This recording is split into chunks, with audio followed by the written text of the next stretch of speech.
Kali ini saya akan membahas makanan apa yang dapat kita konsumsi untuk memperpanjang usia kita atau minimal membuat kita awet muda sampai nanti usia kita senja ya atau sampai usia kita tua.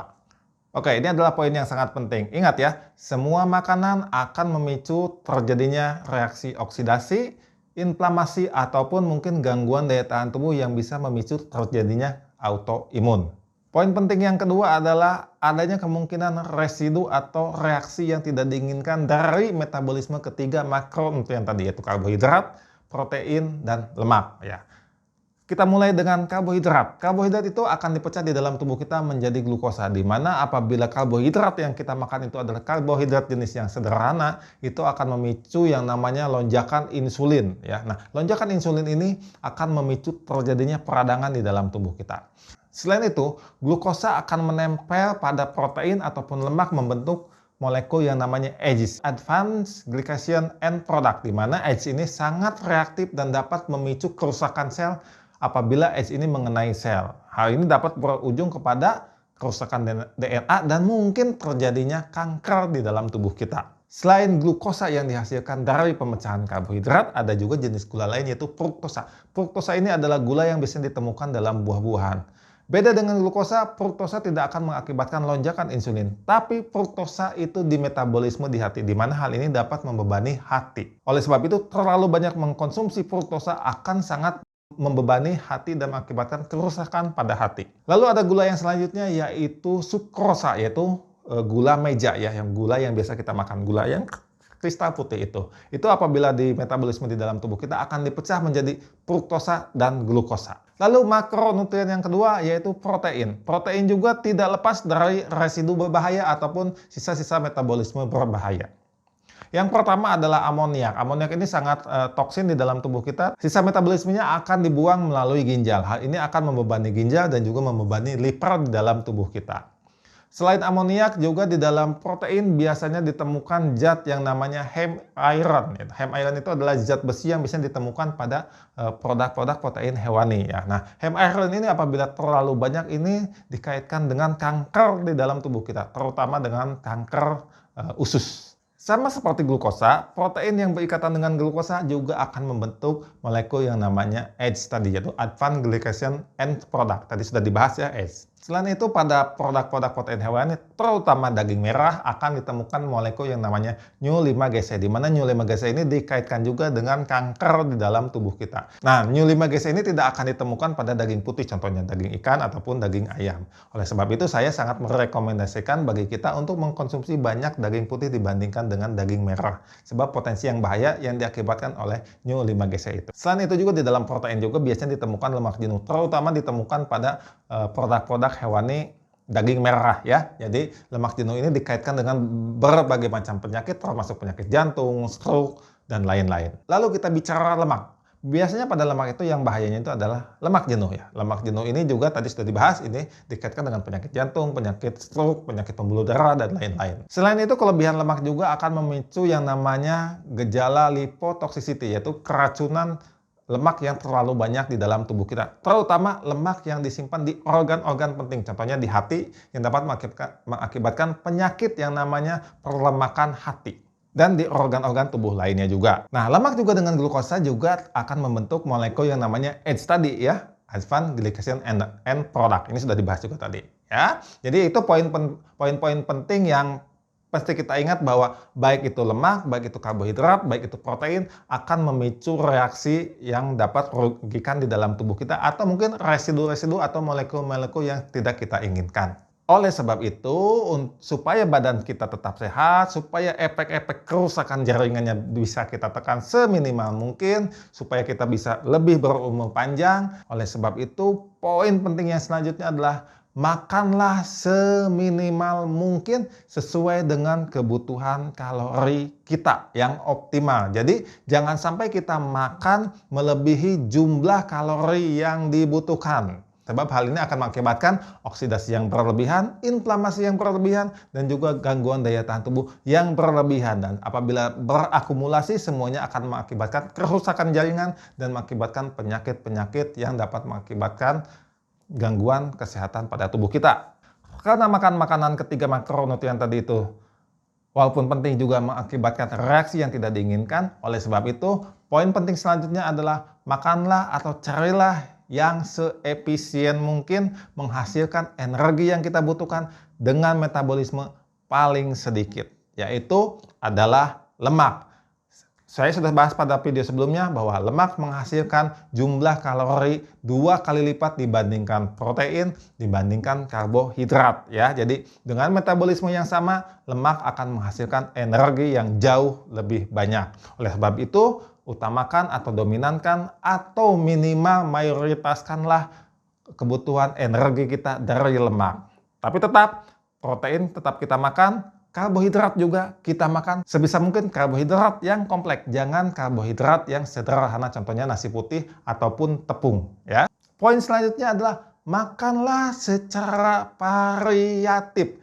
Jangan makan makanan yang monoton. Misalnya begini ya, saya makan karbohidratnya cuma ubi aja. Jangan ya, karbohidrat kompleks itu banyak. Bisa ubi, bisa kentang. Nasi pun mungkin boleh ya, kali-kali nasi juga boleh. Tapi kalau bisa jangan nasi putih, tapi nasi merah ya, itu yang ada masih ada bungkusnya, itu lebih kompleks ya, ataupun karbohidrat yang lainnya ya yang lebih kompleks boleh. Jadi jangan makan makanan yang monoton. Atau misalnya saya makan proteinnya ikan ya, jangan juga begitu. Protein walaupun daging ikan sehat, tapi kita jangan makan ikan melulu, tetap kita makan daging ayam, mungkin kali-kali bolehlah makan daging sapi, daging kambing boleh ya. Begitupun juga dengan lemak. Misalnya lemak sehatnya saya makan alpukat misalnya, alpukat aja yang makannya, jangan juga ya, tetap juga mesti variatif ya, sebab kebutuhan gizi kita itu sangat kompleks ya, tidak bisa dipenuhi hanya dari makanan yang monoton, jadi mesti aneka macam makanannya ya. Poin penting selanjutnya adalah sayuran ya. Sayuran itu sangat penting dalam memenuhi kebutuhan mikronutrien di dalam tubuh kita, baik itu vitamin, baik itu mineral ya. Walaupun di dalam sayuran ini ada yang namanya lektin yang mengganggu yang mengganggu kesehatan tubuh kita. Tapi ini akan saya bahas pada video khusus ya. Nanti mengenai sayuran ini, baik itu bahaya lektin dan manfaat sayuran dari mikronutriennya ya, mineral, vitamin dan lain-lain. Tapi kuncinya begini ya, walaupun ada lektin di dalam sayuran, manfaatnya tetap jauh lebih besar apabila kita mengkonsumsi sayuran walaupun di dalamnya ada lektin. Kenapa? Ini akan saya bahas di videonya khusus nanti ya. Intinya tetap makan sayuran. Bagi kalian yang sempat melihat porsi makanan yang dulu sempat saya bagikan di video saya sebelumnya, saya sempat mengatakan sayuran itu 50%, proteinnya 25%, karbohidratnya 25%. Pertanyaannya, di mana lemaknya? Ya, lemaknya nggak disebutin pada porsi yang itu ya. Oke, memang porsi yang itu sengaja saya buat itu untuk jalan tengah ya. Jalan tengah bagi orang Indonesia yang senang makan nasi, yang nggak bisa makan tanpa nasi gitu ya, itu adalah jalan tengah. Tapi porsi yang ini saya bikin lebih detail lagi. Nah, jadi porsinya bagaimana? Ini juga sebetulnya porsinya nggak kaku ya, ini porsinya masih bisa fleksibel banget, bisa diubah sesuai dengan keadaan individu ya, masing-masing mungkin bisa berubah, nanti angkanya bisa beda-beda ya. Yang pertama adalah sayuran ya. Sayuran ini juga mesti variatif, jangan itu-itu aja, jangan makan bonteng aja atau engkol aja, jangan ya, jadi mesti variatif juga. Porsinya itu kurang lebih 45%, bisa lebih sedikit, bisa agak banyak sedikit gitu ya, tapi kurang lebih 45%. Lalu yang kedua adalah protein. Proteinnya kurang lebih 20%. Kenapa cuma 20%? Sebab di dalam protein pun ada lemak. Biasanya dalam protein ada lemak ya. Yang selanjutnya lemak. Lemak porsinya kurang lebih 20% juga. Kenapa cuma 20%?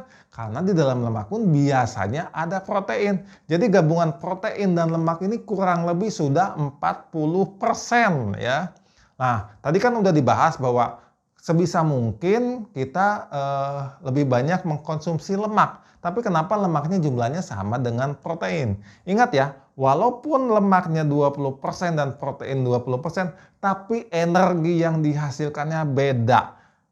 Dari lemak yang 20% itu kurang lebih mungkin nanti hasilnya akan sama dengan 40-50% protein ya. Jumlah kalori yang dihasilkan. Jadi walaupun secara beratnya itu sama-sama 20%, tapi nanti hasil metabolismenya beda, di mana lemak itu 2 kali lipat protein ya. Jadi dari 20% lemak ternyata itu lebih mayoritas hasilnya energi yang dihasilkan dari lemak gitu ya. Nah, lalu sisanya karbohidrat. Karbohidrat itu kurang lebih 15%. Itu pun kalau bisa karbohidrat yang kompleks ya. Contohnya nasi merah lah, atau misalnya kentang, atau misalnya umbi-umbian, singkong, ya, talas, ya, yang gitulah ya pokoknya ya.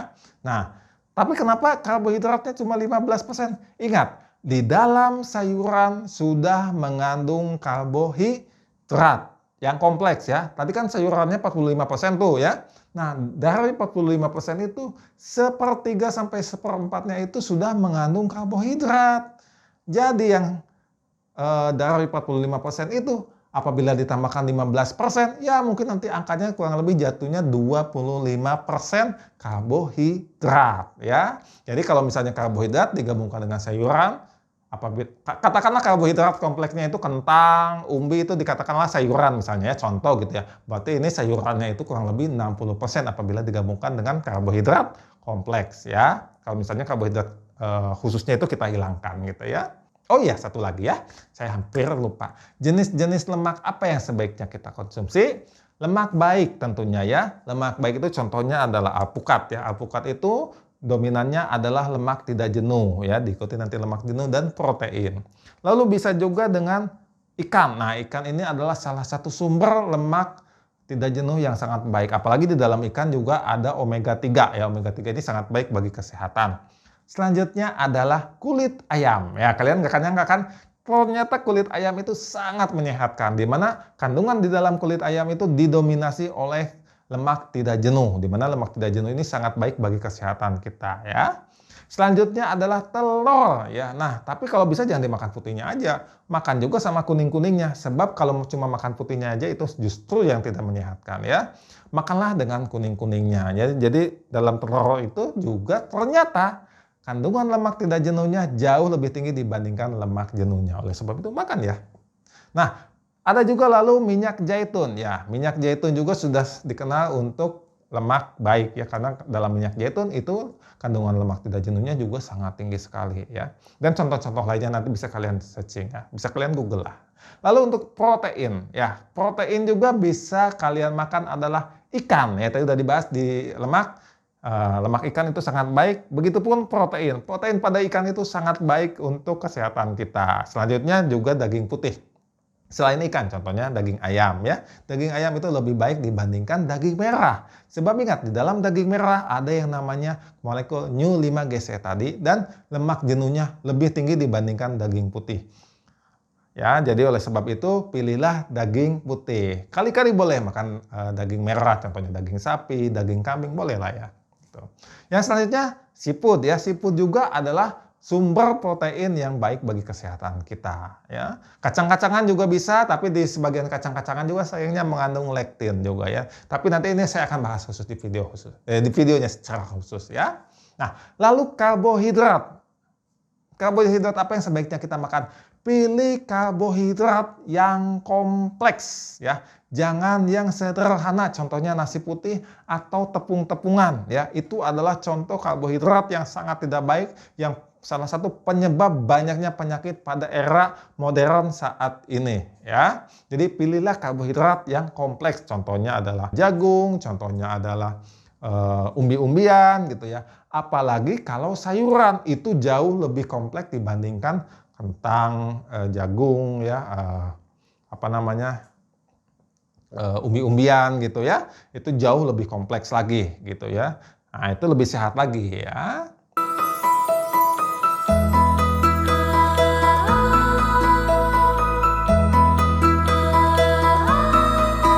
So, jadi itulah pembahasan mengenai sebaiknya bagaimana kita memilih 3 makronutrien untuk memenuhi kebutuhan tubuh kita dengan kerusakan yang